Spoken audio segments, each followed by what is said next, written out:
Assalamualaikum warahmatullahi wabarakatuh. Izinkan saya mempresentasikan terkait uji kompetensi skema digital marketing. Uji kompetensi ini terkait tentang pengujian berdasarkan Badan Nasional Sertifikasi Profesi atau BNSP, Universitas Pasundan yang bekerja sama dengan PT Klorin Digital Media.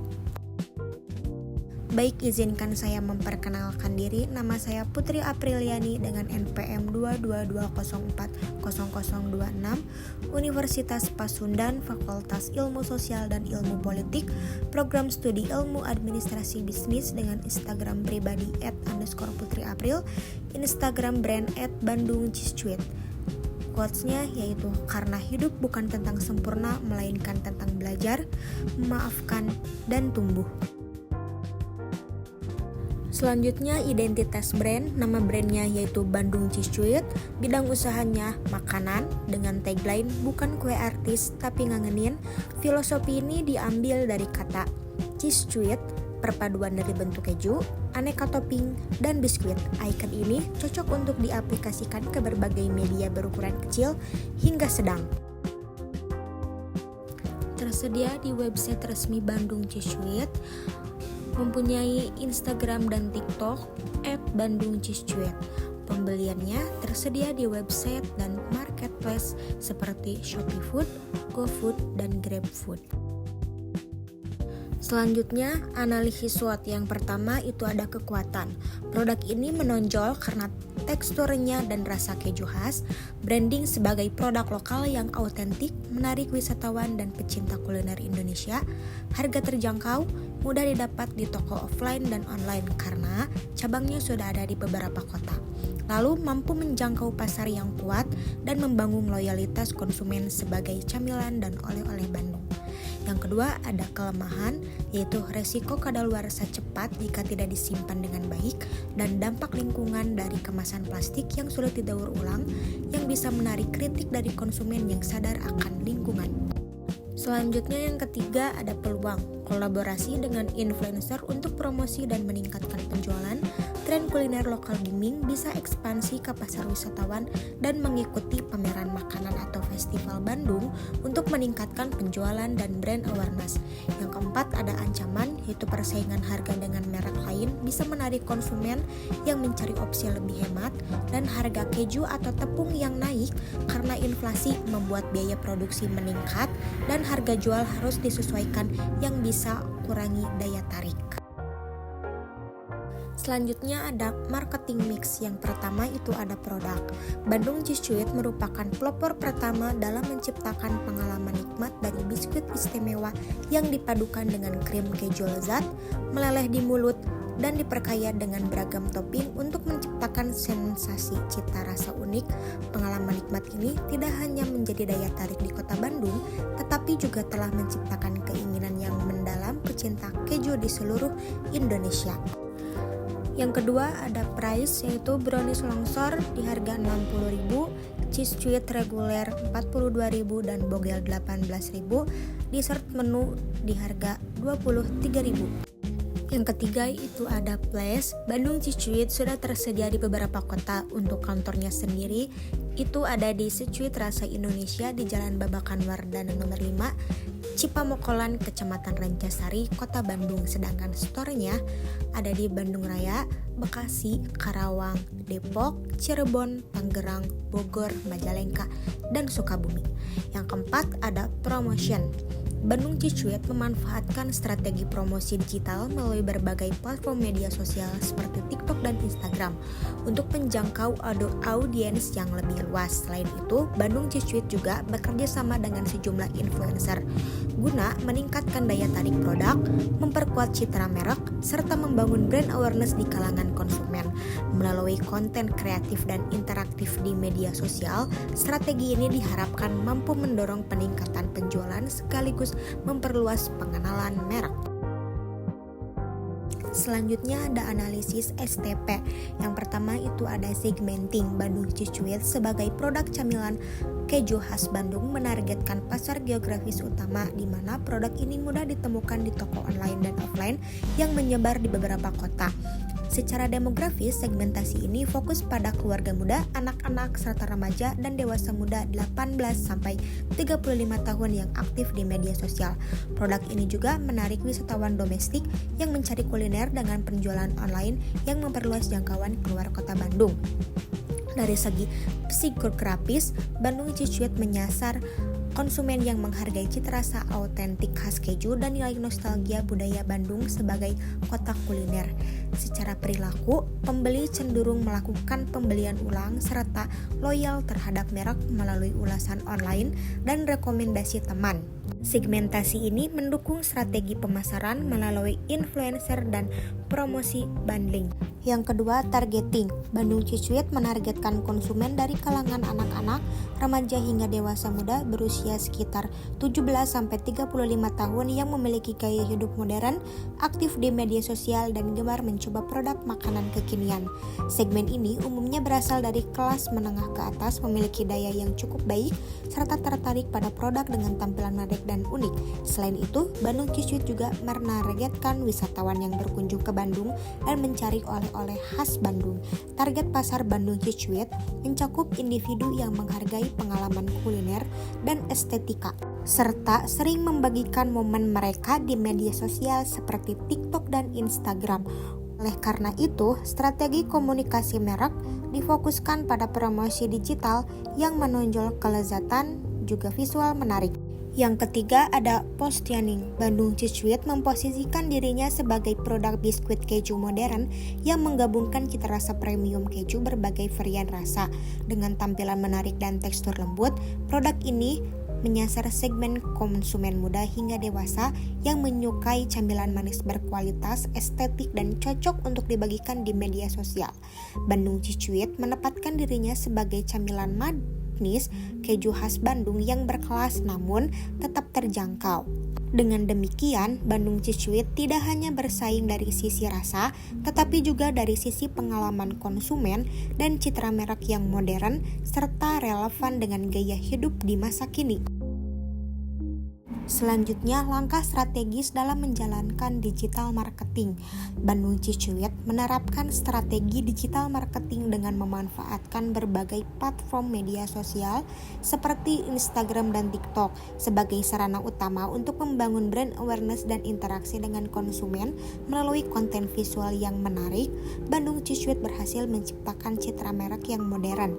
Selain itu juga, Bandung Cicuit juga menjalankan kolaborasi dengan influencer dan food blogger untuk memperkuat kredibilitas merek serta meningkatkan kepercayaan konsumen.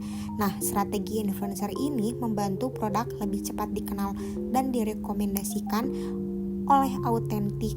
Dengan langkah-langkah ini, Bandung Cicuit mampu menyesuaikan strategi pemasaran secara dinamis agar tetap relevan dengan tren masa kini. Selanjutnya, analisis konten FYP. Yang pertama, visual menarik dengan pencahayaan cerah dan konsep estetik sehingga menarik perhatian. Yang kedua, tren dan musik. Memanfaatkan tren yang sedang populer sehingga berpeluang FYP. Yang ketiga, konten interaktif, video review jujur dan konten terasa alami sehingga meningkatkan engagement. Dan yang terakhir, konsisten, rutin dalam mengunggah konten. Selanjutnya, KOL yang cocok. Yang pertama itu KOL dengan basis pengikut di daerah tertentu, seperti influencer atau konten kreator yang mempromosikan kuliner di daerah tersebut, karena dapat menjangkau customer daerah tersebut melalui konten tentang kuliner di daerah tersebut, karena cabang Bandung Cicuit tersebar di beberapa kota. Dan yang kedua itu KOL dengan pengikut yang banyak, seperti lifestyle influencer usia 18-35 tahun, cocok untuk promosi melalui story atau reels karena mereka bisa berbagi pengalaman pribadi dengan segmen muda. Contohnya sebagai berikut. Yang pertama itu ada Yoli Jalan-Jalan, itu influencer di kota Tangerang. Dan yang kedua itu ada Nona Rosa, influencer yang mempunyai pengikut banyak di sosial media dan juga telah bekerja sama dengan Bandung Cicuit. Selanjutnya ada audiens persona. Yang pertama itu demografi, usia 10-35 tahun, tinggal di kota Bandung dan beberapa kota lainnya untuk usia muda yang aktif dan modern. Yang kedua ada gaya hidup, aktif di sosial media dan suka mencoba makanan baru. Yang ketiga kebutuhan, pecinta keju serta tampilan estetik dan menarik. Dan yang terakhir nilai, yaitu camilan kekinian terjangkau. Selanjutnya, analisis hasil penjualan di kalodata.com. Berdasarkan data dari Kalodata, penjualan produk cheesecake di marketplace menunjukkan potensi pasar yang sangat besar, seperti LV Cake Jakarta mampu meraih pendapatan hingga 1,38 miliar dengan harga jual rata-rata 78.000, sementara Alisa Cake mencatat 439 juta dengan harga jual 28.000. Angka ini menggambarkan bahwa permintaan terhadap produk berbasis keju sangat tinggi di beberapa segmen, baik premium maupun menengah. Konsumen tidak hanya mempertimbangkan harga tetapi juga kualitas. Melihat tren tersebut, Bandung Cheese memiliki peluang besar untuk masuk dan bersaing di pasar ini. Dengan konsep produk yang unik, Bandung Cheese menawarkan varian cheesecake baru dengan inovasi keju yang berbeda dari produk lain. Perpaduan konsep biskuit lembut dan keju creamy memberikan pengalaman rasa unik dan modern, terutama di kalangan anak muda. Dengan dukungan pemasaran strategi digital melalui sosial media seperti TikTok dan Instagram akan menjadi kunci dalam meningkatkan awareness dan daya tarik produk. Jika dikelola dengan strategi dengan baik serta tampilan kemasan menarik, Bandung Cheese berpotensi menjadi tren baru di kategori dessert keju dan mampu bersaing dengan merek besar. Selanjutnya ada strategi event. Partisipasi Bandung Cheese dalam event seperti festival musik, art, dan radio merupakan strategi efektif untuk meningkatkan brand awareness di kalangan anak muda Bandung. Selain itu, keikutsertaan dalam festival ini juga menjadi sarana untuk membangun komunitas pelanggan loyal. Bandung Cheese tidak hanya memperkenalkan produk kepada audiens baru, tetapi juga menumbuhkan kedekatan emosional dan rasa memiliki di antara para konsumennya, sehingga memperkuat posisi pasar kuliner Bandung. Lebih dari sekedar promosi produk, partisipasi dalam event ini juga menjadi langkah strategis untuk membangun engagement dan komunitas merek. Dengan cara ini, tidak hanya dikenal sesaat selama acara berlangsung, tetapi juga mampu menciptakan hubungan jangka panjang, menjadikan mereka bukan sekedar pembeli, melainkan bagian dari komunitas yang tumbuh bersama Bandung Cheese. Selanjutnya ada analisis layanan newsletter. Berdasarkan hasil observasi web resmi Bandung Cheese menggunakan fitur layanan chat, bukan layanan newsletter dengan email marketing resmi.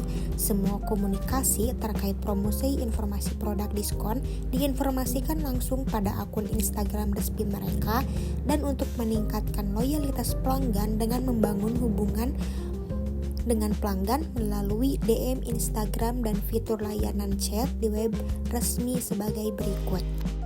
Nah, analisis sistem live chat Bandung Cheese menggunakan fitur live chat sebagai sarana layanan pelanggan interaktif.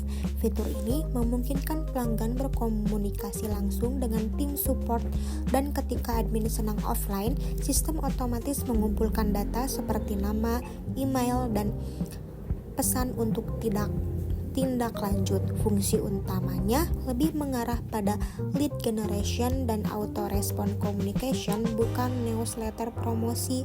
Namun, terdapat beberapa elemen komunikasi email yang mirip newsletter seperti pengiriman transkrip percakapan otomatis, identitas pengirim resmi, serta format pesan yang rapih dan profesional sehingga menambah kepercayaan pelanggan. Secara visual, chatbox berwarna kuning cerah dan logo customer support si Cuit memperkuat citra brand yang ceria, mudah dikenali. Sistem ini memiliki keunggulan sisi interaktif, otomatisasi, transparansi, dan konsistensi branding, namun belum memuat konten promosi, personalisasi pesan, dan mendorong pembelian. Kesimpulannya, layanan ini lebih berperan sebagai customer support ketimbang newsletter marketing, tetapi dapat dikembangkan menjadi newsletter dengan menambah konten promosi, tautan produk, serta opsi berlangganan email. Selanjutnya ada deskripsi fungsi situs atau aplikasi. Ada Google Trends. Situs Google ini memungkinkan pengguna untuk melihat dan mengeksplorasi tren pencarian di mesin pencari Google di berbagai wilayah dan waktu. Bisa melihat topik apa yang sedang populer, berguna untuk bisnis seperti memutuskan produk apa yang laku, atau untuk jurnalis yang mau tahu tren tentang berita. Lalu ada analisis IO, yaitu sebuah platform analisis media sosial yang dirancang untuk membantu brand, pelaku usaha, dan influencer dalam menilai performa akun Instagram atau TikTok, termasuk demografi followers, keaslian engagement, serta pemilihan influencer yang tepat. Lalu ada Blogger, yaitu layanan blogging yang disediakan oleh Google yang memungkinkan pengguna membuat dan menerbitkan blog dengan mudah. Pengguna dapat memilih template, menulis posting, dan mempublikasikan secara cepat tanpa banyak teknis. Selanjutnya ada Ubersuggest, yaitu alat riset SEO dan kata kunci yang membantu pengguna menemukan kata kunci yang dapat mendatangkan trafik, menganalisis kompetitor melalui audit situs web, serta mengetahui peluang. Selanjutnya, Small SEO Tool Plagiarism Checker, yaitu situs ini menyediakan alat pemeriksa plagiarisme secara online yang memungkinkan pengguna mengecek apakah sebuah teks mengandung konten yang sama atau sangat mirip dengan yang telah dipublikasikan sebelumnya. Lalu Google Business Profile, yaitu layanan gratis dari Google yang memungkinkan pemilik bisnis membuat dan mengelola profil bisnis mereka di Google Search, Google Map, termasuk menambah informasi seperti alamat, jam buka, nomor telepon, foto, ulasan pelanggan, dan postingan promosi. Kehadiran profil ini membantu bisnis lokal agar lebih mudah ditemukan secara online oleh pelanggan potensial yang mencari di Google. Dan yang terakhir ada Social Blade, yaitu platform analitik untuk media sosial yang memungkinkan pengguna melacak status publik dari berbagai akun YouTube, Instagram, TikTok, Twice, Facebook, dan lain-lain, serta melihat pertumbuhan subscriber, tampilan, perkiraan pendapat, dan tren performa. Sekian presentasi yang dapat saya sampaikan. Saya ucapkan terima kasih kepada Universitas Pasundan Fakultas Ilmu Sosial dan Ilmu Politik Program Studi Ilmu Administrasi Bisnis yang telah memfasilitasi pembekalan uji kompetensi BNSP bagi para mahasiswa, dan kepada PT Klorin Digital Media atas dukungan, arahan, dan kesempatan yang diberikan sehingga pelaksanaan uji kompetensi BNSP dapat berjalan dengan baik. Sekian, mohon maaf bila ada kesalahan. Wassalamualaikum warahmatullahi wabarakatuh.